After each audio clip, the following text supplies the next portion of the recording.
You're listening to WMPG 90.9 Gorham, Portland, Southern Maine Community Radio from USM. Live from the Orion Cygnus arm of the Milky Way galaxy, this is Scientifically Speaking, a weekly half-hour program devoted to elegant curiosities, and I am one of your hosts, Sarah Chang, and joining me as always is Bernie Rhyme, DJ Star Watcher. How are you, Bernie? Yes, hi, Sarah. Very good. Thank you. Bernie's our professor of the astronomy lab at USM and our local protector of the night skies. Reach out to us at WMPG Scientifically Speaking at gmail.com or on Twitter at WMPG SciSpeak. And you can also go to WMPG.org to find the last 5 weeks of archives of all of your favorite shows, including this one. Bernie, could you let our listeners know what is up in the night sky for this coming week? Yes, I will. Thank you. So this will be Friday, July 23rd. So this is actually the exact date of the full moon. It'll be 9:38 p.m. tonight. So as you probably know, every month has a different name for the full moon. So this is the hay moon or the thunder moon. So look for that. We had a lot of thunderstorms recently. And hopefully you got to see this, but Mars and Venus are two neighboring planets. They were very close together a couple weeks ago. So they're just starting to drift apart. Notice that Mars is going to be getting lower in the sky and Venus is going to be getting higher. This is in the evening sky, so they're still visible. And then coming up now before midnight, first you'll have Saturn coming up, and then you'll have Jupiter. So they're going to be rising a few minutes earlier every single evening, approaching their opposition next month in August. So they're going to be at their best for the year. And then since we're about in the middle of summer now, there are some good meteor showers coming up. The Delta Aquarids are going to peak in about 4 or 5 days, so look for them. And there's even some early Perseids that you can already catch, and they'll peak about the middle of August. So you can look for that. Mars and Venus still close, and Saturn and Jupiter rising before midnight now. Excellent. Thank you, Bernie. You're welcome. And if you couldn't take notes fast enough, you can also check out the monthly What's Up column in the Portland Press Herald. Today we have a most excellent guest. Professor Lori Sussman is joining us today, and she is assistant professor in the Department of Technology here at USM with advanced degrees in transformative leadership, national security studies, military operational art and science, artificial intelligence, and human factors engineering. Did I get all that right? I think you did. Thank you. She's also worked with large corporations, small businesses, has started her own company, and has the most distinguished background of being one of the first women to graduate from West Point Military Academy.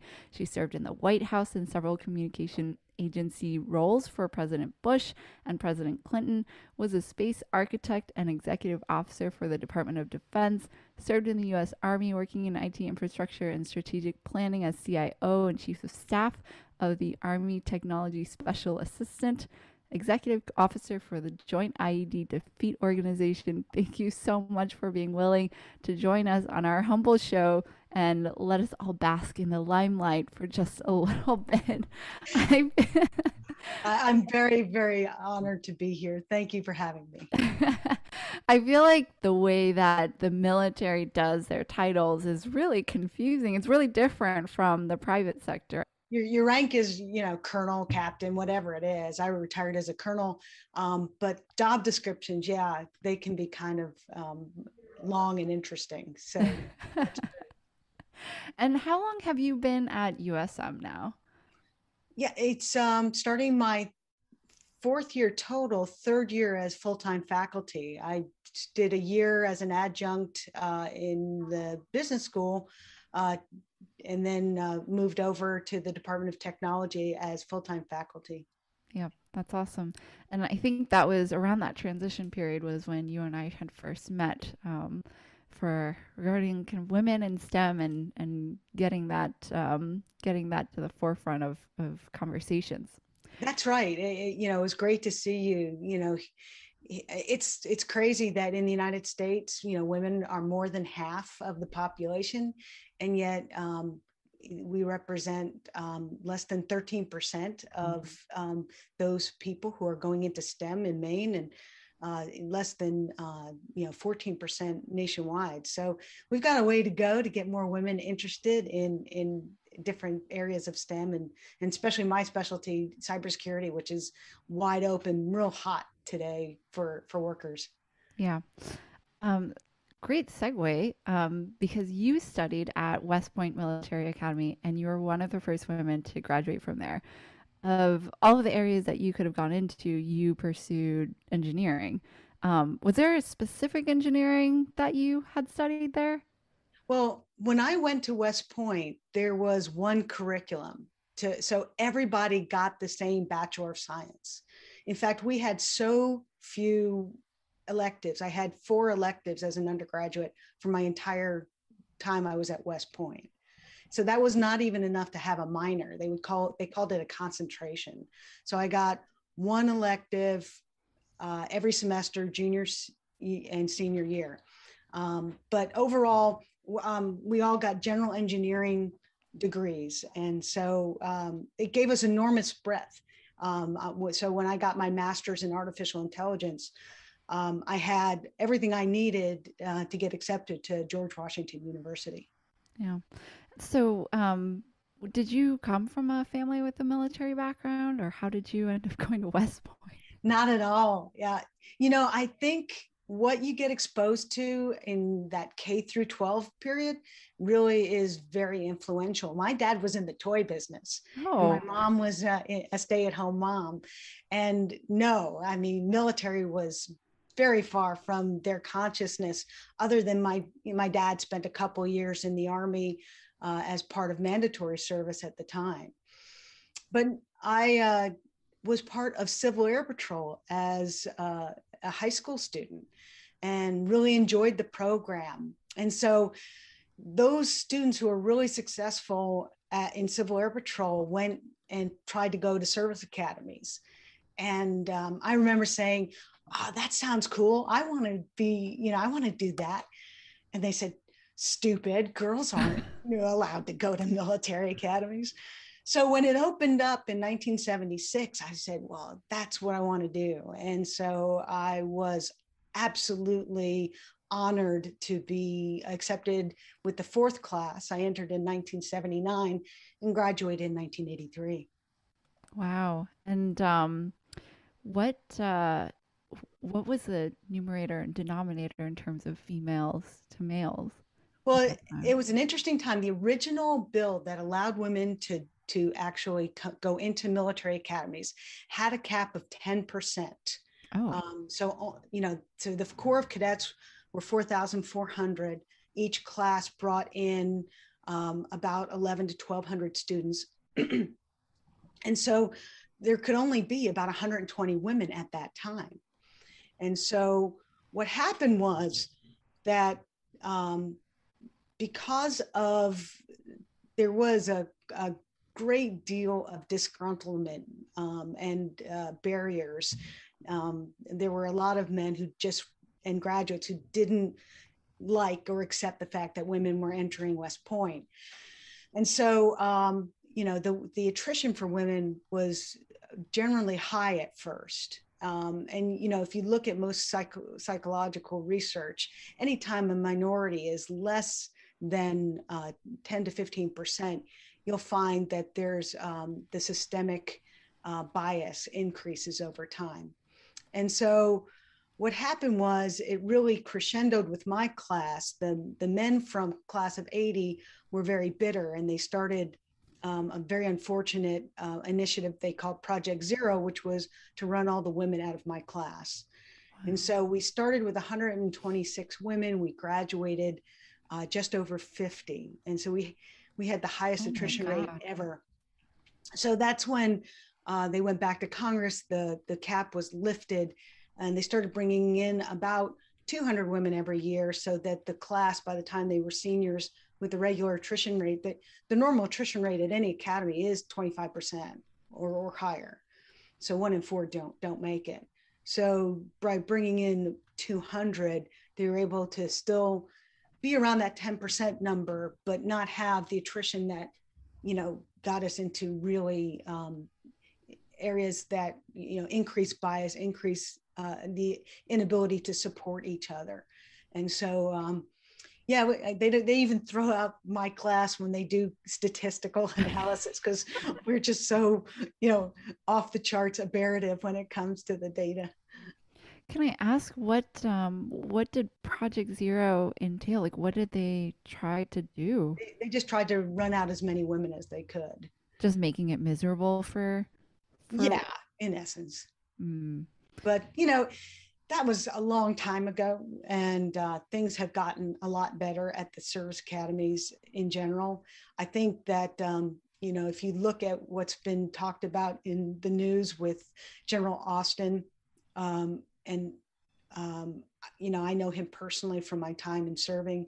Um, when I was the executive officer to the Joint IED Defeat Organization director, we spent a lot of time with the general and Lloyd Austin. He's amazing, and one of his first actions as defense secretary is to do more about sexual bias, sexual harassment, because it's still a problem, And so I think that the military really is taking it seriously, and I know at the academies they really don't tolerate the nonsense that happened during my watch. And really proud to see a friend in Cindy Jebb as example become the dean and one-star general at West Point. So we're definitely seeing great strides and the elimination of that kind of behavior at the service academies as well as in the military.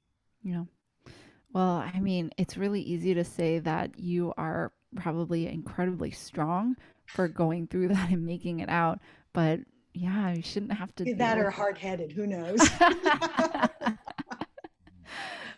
So you after West Point Military Academy, you went on to work at the White House, is that correct? Well, not Or directly, not directly? Okay. yeah.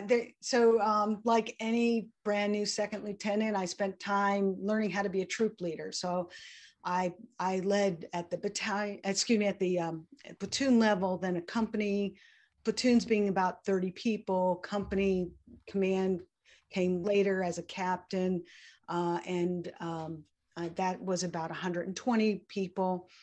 And after I finished my company command, I went on and was sent to graduate school where I got my master's in artificial intelligence and a second master's in human factors engineering. And so both of those specialties were of interest to the White House.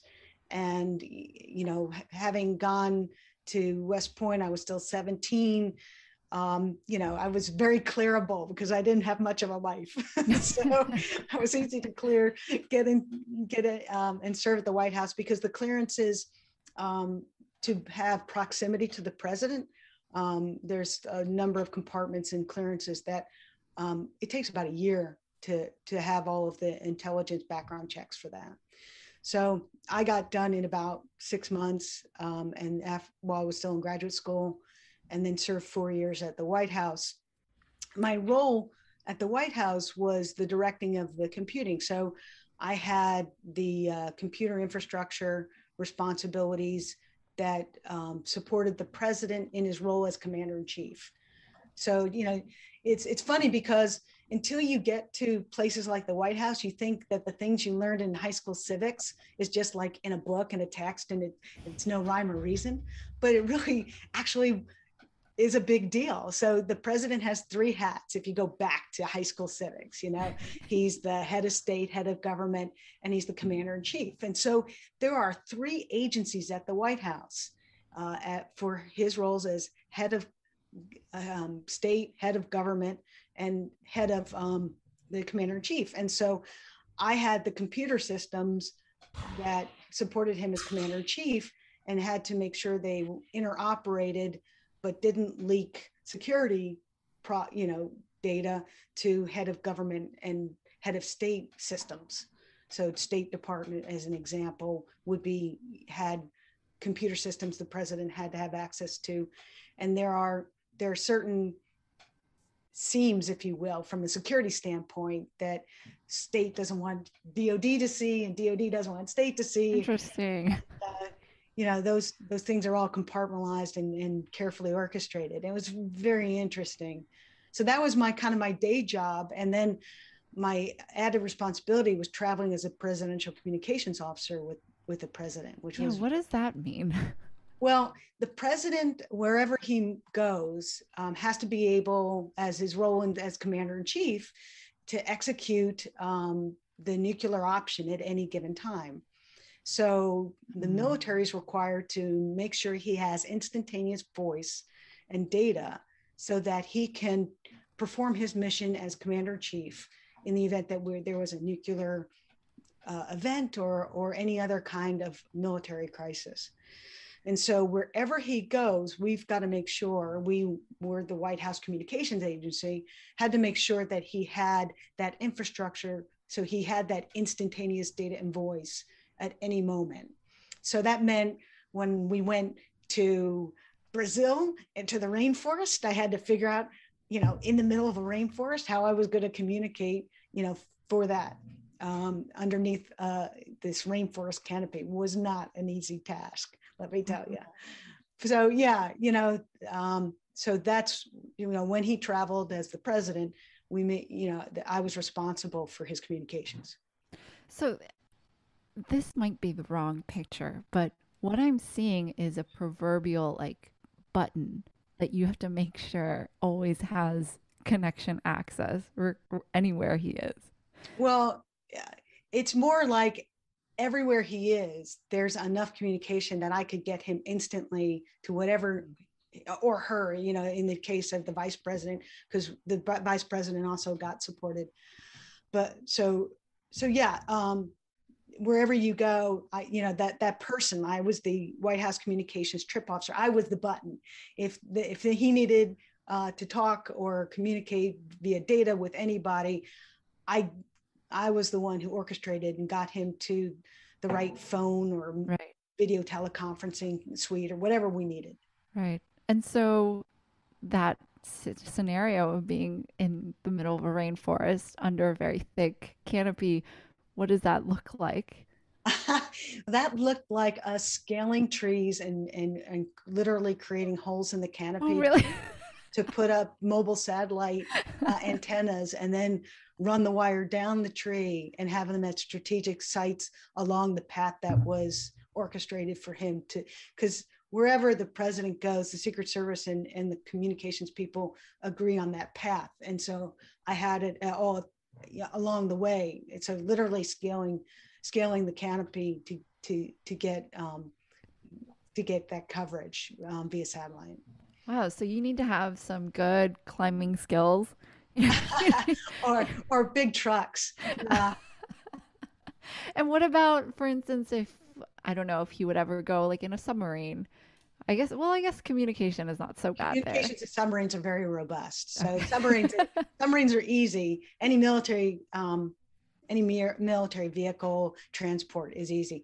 Where it got hard was I was on a trip, for example, to Russia 3 weeks before the coup against Mr. Gorbachev. And so we went into their foreign ministry, which was like a RF sponge. You could, when you tried to get any kind of radio signal through that wall, it was not coming out of the building. It was not going in the building. So everything, any kind of communication had to be hardwired, and which was very difficult in a communist country that controlled all of the communication infrastructure and monitored it. So yeah, those were the real challenging times. But we figured it out. Yeah. Was that RF like blocking, was that intentional or was that just No, the radio frequency blocking was very intentional. They okay? don't want anybody, being able to peek in on what the Ministry of Defense or state are doing in Russia. Wow. I didn't realize you could just build a building like that, I guess. Is it a material thing or is it frequency kind of blaring out to like It's how a does lot that of work? things. Okay. It's a lot of things. And so I take it you were able to work directly with President Bush and President Clinton. Yeah, I've got some pictures in my office with them, before I left, which, was always very nice. But I mean, they wouldn't know my name, particularly. They just knew that, when they saw me, they were like, Waka. Okay, that's a communication person. If I need something, that's who I'm going to go to. Gotcha. Gotcha. Way cool.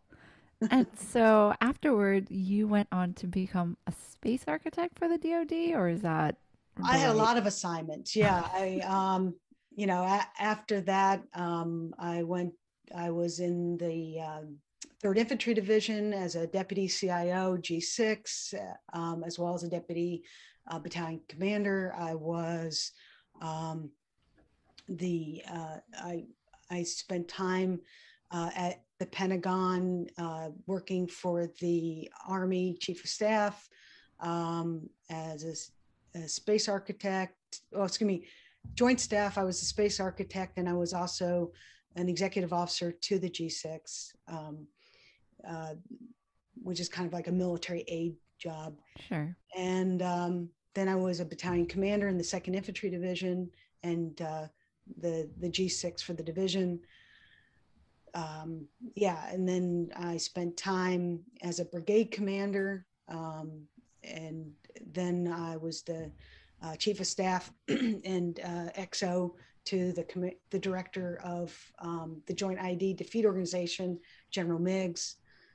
He's 4-star. So yeah, I've had some really cool and wonderful assignments that were really impactful, helping soldiers, sailors, airmen, and Marines, not just Army, but joint. So that was pretty amazing, and I learned a ton. So what exactly is a space architect? Well, if you think about all the stuff and things that have to communicate these days, and that communicate by satellite or by radio signals, the the space get is and the radio frequency spectrum that supports that all of that communication is finite and it has to be managed, and some of that spectrum is basically allocated to the Defense Department. And so my job was to look at all of the different actions that were going on worldwide and allocate radio frequency spectrum capability to the different organizations. So for example, if the 2nd Infantry Division needed satellite time, they would request it, and I would look at the competing things that were happening in the world, and then I would allocate time and spectrum. And so when you're talking about the radio frequencies, like for example, we are WPG 90.9, does that mean that like let's say, I don't know, 200, I don't know if that's possible, like 200 to 250 that would be allocated to the DoD Well, or that's a great example in terms of the radio frequency for this radio show is allocated by a commercial organization, which is the FTC, which is the Federal Trade Commission, I think. yes. And so the FTC allocates to you and leases to you, your company, this portion of the spectrum to have this capability of having radio programs on it. And so if we're Bernie, what is why can't I think of the name? The people who can like tap into radio frequencies. We had like two of them on before. Why can't I think of the word? Do you know what I'm referring to? They're like amateur. Oh, the ham radio people. Yes, ham radio. Yeah, so ham radio operators have an ability to tune in because of the special equipment they have. They have the ability to tune in to any frequency they want. They're supposed to just listen if it's an FTC, so if they tuned into your radio station, they should only listen. Sometimes though, they don't behave, and so they'll try to speak along that area, and that interferes with your signal and can throw you off the air. Interesting. Yeah, I don't think I ever thought about that before because I think our car, like, or any radio, just FM, AM radio, we only have a certain range that we can go to. It doesn't Right. go Different beyond that. kinds of radio frequencies have different strengths. And that's kind of the difference if, going to cybersecurity, the difference between, say, Bluetooth and Wi-Fi. Bluetooth is very short distance. Wi-Fi is a much longer distance signal. And so if somebody who is trying to steal your radio signal from, say, the fob of your key to your car, where you're trying to open your car with your car fob, they have to be somewhat proximate in order to intercept and then catch the signal and then duplicate it to steal your car. But they do that. There are ways that hackers can be in a parking lot and just kind of wait until people hit the fob and then copy that signal. And then when the person leaves, they use the duplicated signal to open your car and steal from it. Wow. So this is where cybersecurity comes in, and the understanding of different kinds of radio frequencies, the spectrum, enable hackers to do some terrible things. Yeah. With the technologies that we have to make it more convenient for us. I guess that's a really interesting example because there's no password or anything on your key fob to kind of secure that in any way. No, but one of the things that suggest is that when when you use your key fob, use it close to your car. Don't, if you're on the parking lot trying to find your car, like some people, you see them, they forget where they park and they're like doing the signal. Well, they're also giving Henry Hacker the opportunity to steal their signal. But if you're close to your car, and then there are envelopes that you can buy that are RF envelopes. And it's really smart to put things like your credit cards, because your credit cards emit these days. Think about those chips that you can lay your card over the different devices so they can read your chips. There is emanation to and from your card these days. So putting them into a shielded wallet or a shielded envelope makes a lot of sense, so that people can't intercept things that emit that are not secured and could compromise your credit card or your car. And so this material is preventing a signal from coming out or going in, or both? Both. There are different kinds of metals that they put in there that have an ability to refract and reflect signals. I just don't know off the top of my head which metals they're using. Hey, I have the little, paper envelopes. And they're a little thicker than regular paper, but and I put things in them, but I don't know what else, what's These are kind of fabric yeah, envelopes, and they've got kind of a foil thing in there, and those are the devices that help.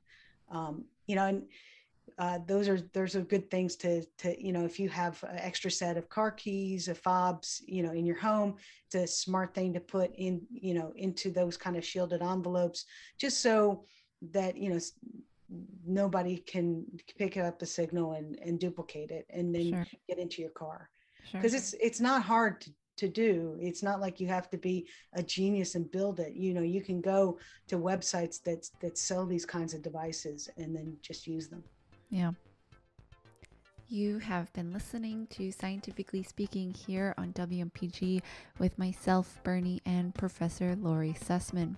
This was part one of our conversation with Professor Sussman, so definitely stay tuned and check out next week's episode as we continue to talk more about cybersecurity and some of the work that she's done in her amazing career and that she continues to do here at USM in her capacity.